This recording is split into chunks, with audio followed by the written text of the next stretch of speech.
Hey, this is Steven, and this is my video blog entry for the Monopoly board game we played last Thursday. And I was the wealthiest person just to start off. I rolled the highest number, so I was in the upper class. So I was able to have all the rights, and the game went fairly easy for me.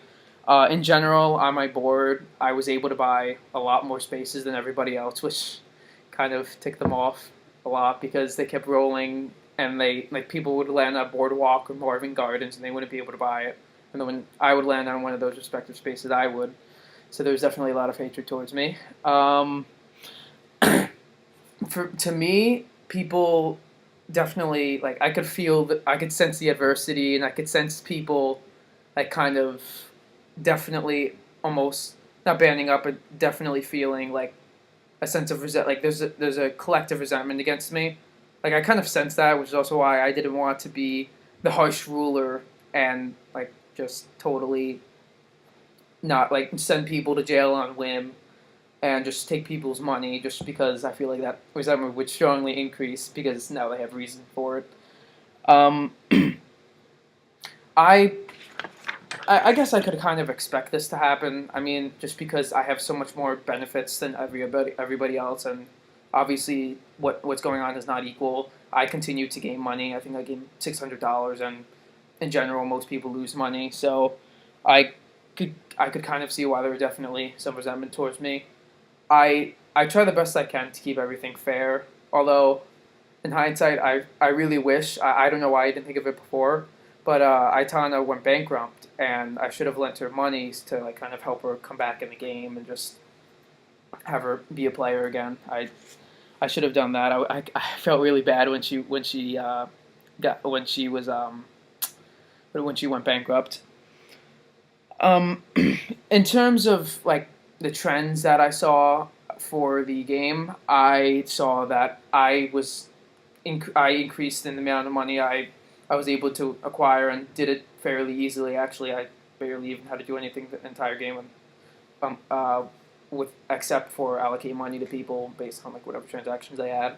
But I noticed it was very hard and like very difficult for even the poor to move up.